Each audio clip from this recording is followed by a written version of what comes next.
world title in everyone's imagination. That's the heavyweight champ. You were here. Everyone else was here.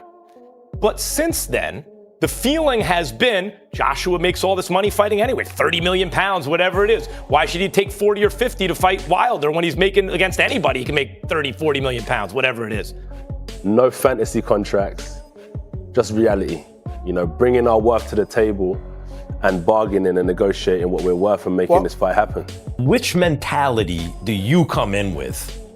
I ask because when you were slick, to me that looked like a better fighter. But maybe this is the kind of fight where you... Anthony Joshua carried a calm, steady confidence as he sat down with Max Kellerman before his much talked about fight against Jake Paul, a showdown that has captured the attention of hardcore boxing fans and casual viewers alike. Instead of sticking to basic fight tactics, Joshua opened up about the pressure, expectations, and massive spectacle tied to this unexpected matchup.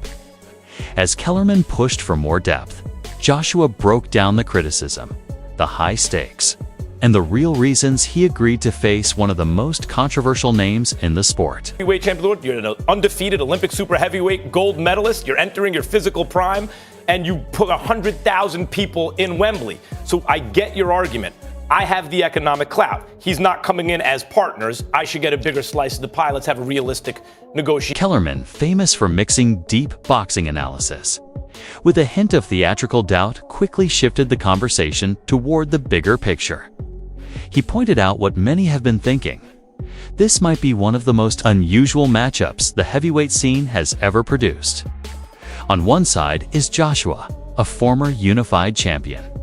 On the other is Jake Paul, a social media personality turned fighter. So why is this bout even happening?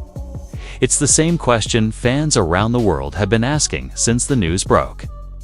Joshua's answer set the tone for everything that followed. Does he remind you of any guy that you fought before? Is this a unique situation that you've never come across? Very unique situation I've never come across, but treating with the same respect that I give all my competition. So you got the mental fortitude, he's got the mental fortitude. But what's the one best thing that you pride Jake Paul of having that maybe you haven't seen in other competition you faced so far? From a physical aspect, I couldn't even mention it at the minute. But from a mental aspect, he offered me to fight. Normally, I'm offering people fights. He's told me, come and fight. So he believes in himself. What does the word legacy mean to you, AJ? Legacy, what does it mean? This is what I was actually asking someone. What does legacy mean? I don't even know. When asked what he admires most about Jake Paul, Anthony Joshua answered with calm clarity. He's bringing new attention to the sport. He recognized that despite Paul's unusual entry into boxing and lack of an amateur career, he has thrown himself fully into the challenge.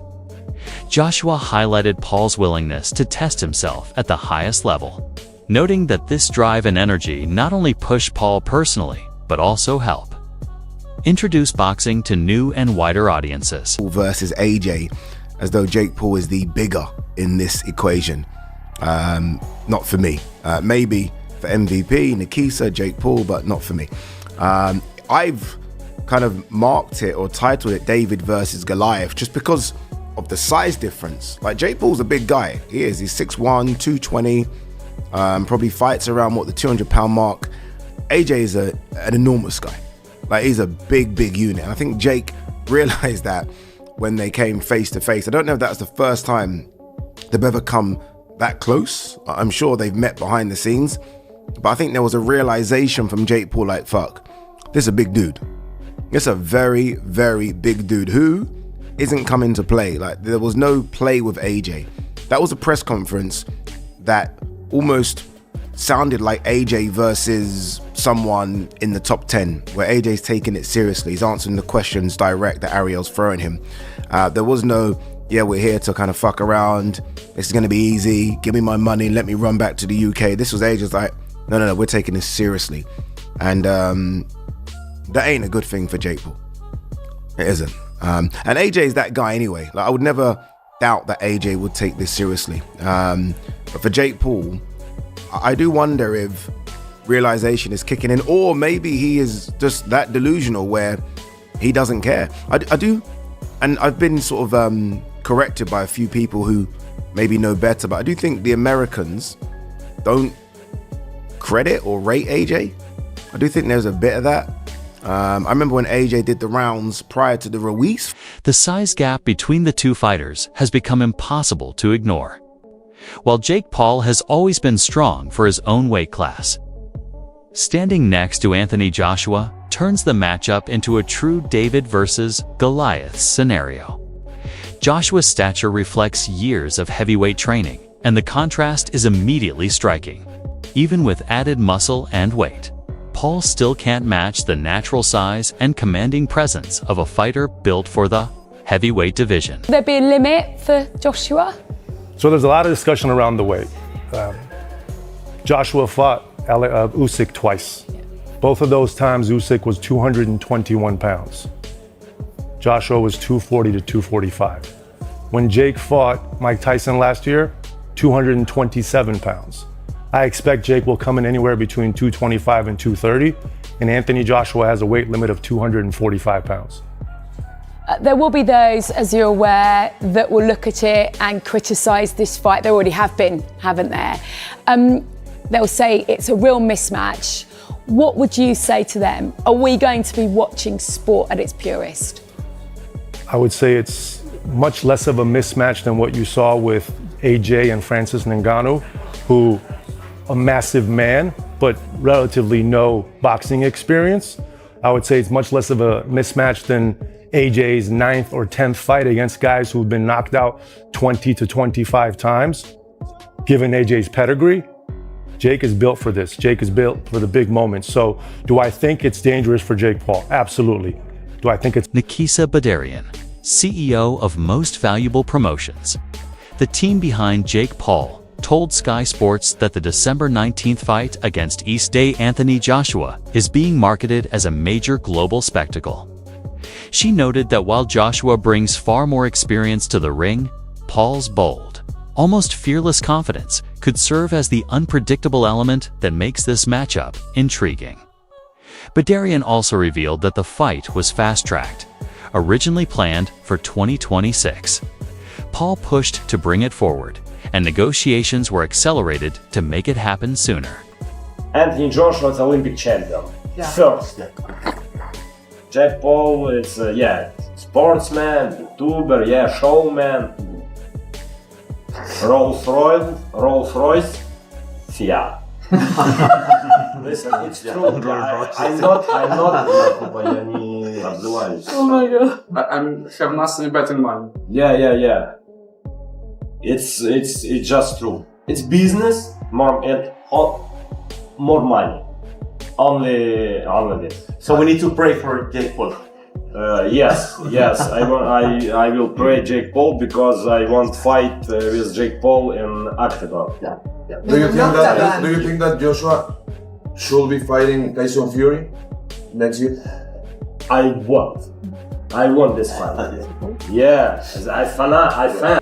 Alexander Usyk has openly described the Joshua versus Paul fight as heavily one-sided.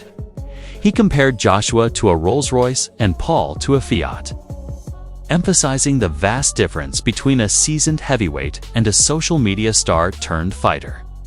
Usyk pointed out that the gap isn't just about fame or publicity, lies in skill, experience, and physical preparedness.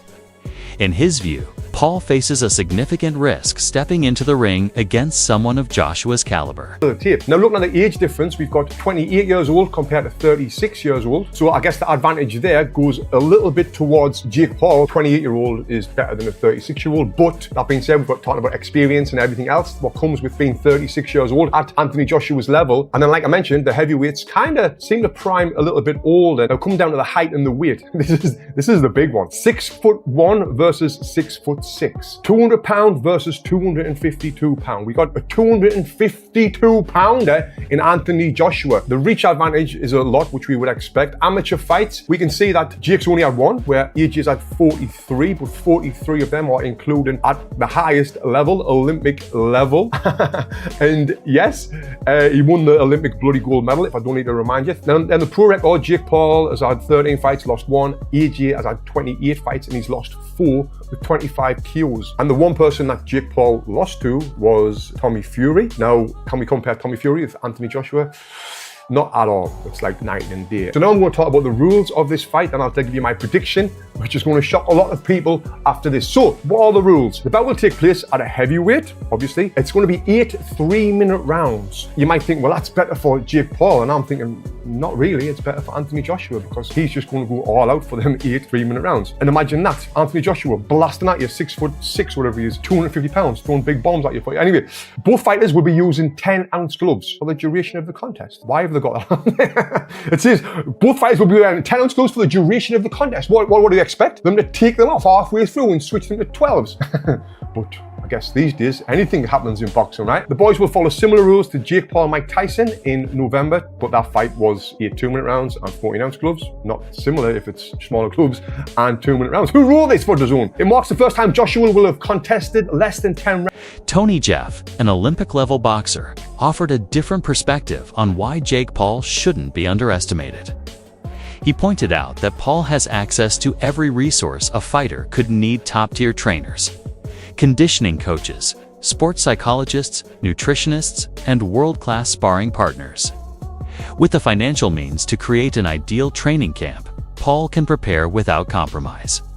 Jeff also emphasized that Paul understands this is the biggest test of his career, so his focus and preparation will be at their peak. Additionally, Jeff highlighted Paul's age advantage in boxing allows for faster recovery, harder training, and greater energy inside the ring. Jake Paul could catch him off guard. Bruv, AJ's laughing. Against Jake Paul, come on. If it's not, there's all these people say, oh, it's all fixed and all these things like that. If that's not true, AJ should just go up there and punch him up, But if some funny stuff happens and Jake Paul starts doing the rope-a-dope, there's something must be going on. But yeah, I don't think this fight's crazy. But Jake Paul's a master at getting eyes. He's been like that. He's very smart. No one can. Anthony Yard offered a more assertive take, advising Joshua not to underestimate Jake Paul. He suggested that Joshua needs to bring full intensity and treat the fight with seriousness. Yar pointed out that Paul excels at generating hype and turning matches into global spectacles, which can sometimes distract or lull opponents. According to Yard, if Joshua enters the fight too relaxed, Paul could seize the opportunity to catch him off guard.